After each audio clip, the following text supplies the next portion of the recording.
Electric cars are actually nothing new. They date back to 1832, well before the first gasoline-powered car. In fact, the first car to go faster than 100 kilometers per hour was, in 1899, an electric one, called the jamais content, meaning never satisfied.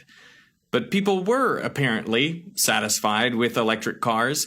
By 1910, they were almost twice as common on American roads as internal combustion engines.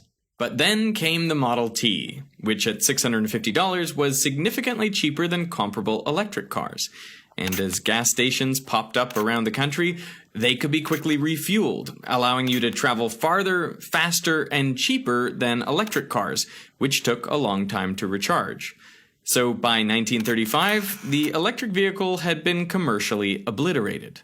But electric cars were still useful for some things. In the vacuum of space, an electric vehicle was the obvious choice for the Apollo lunar roving vehicle. It was a single-use vehicle due to its non-rechargeable silver-zinc-potassium hydroxide battery, and it had a range of just 92 kilometers.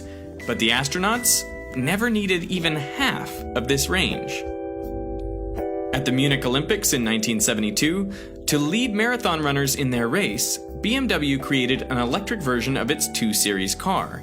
The car ran on 12 large car batteries for a maximum range of 60 kilometers, or 37 miles. This demonstrated the benefits of electric vehicles. They can run quietly with no emissions. But it also illustrated their limitations.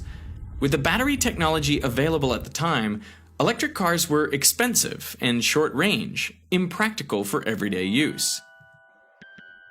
So why are electric cars the future?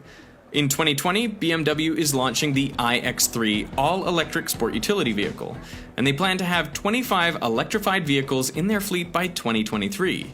A lot of their concept cars, like the Vision M Next, are electric vehicles, and they have a Formula E car which can now run a whole race on a single battery pack.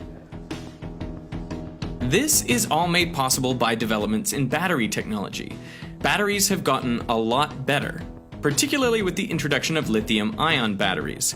First used in mobile phones about 30 years ago, lithium-ion batteries have almost 2 times more energy in the same volume than the next best battery chemistry.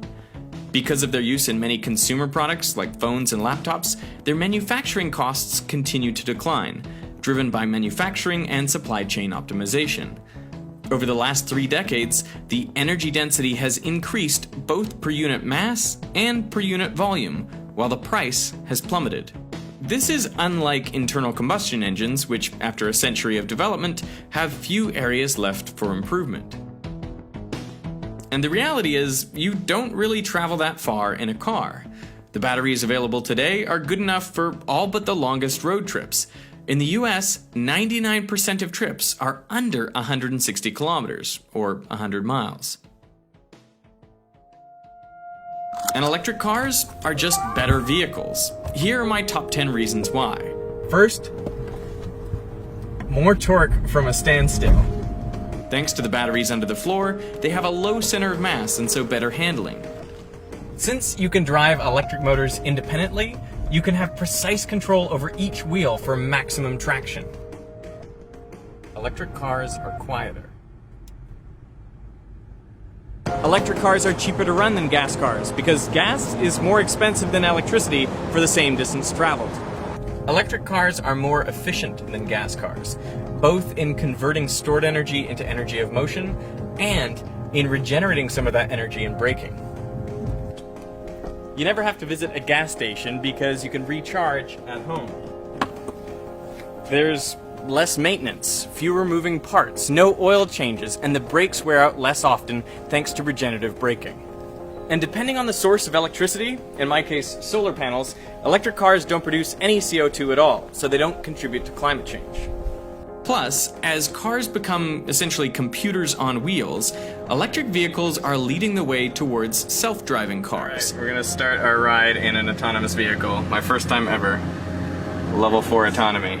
Once this becomes commonplace, it's likely will change how we see cars, from something we own that sits idle for most of its existence to transportation as a service, something we ride in to get from point A to point B and something we share with others. There are still a lot of details to work out, but it's clear to me that the future of cars is electric, autonomous, and shared.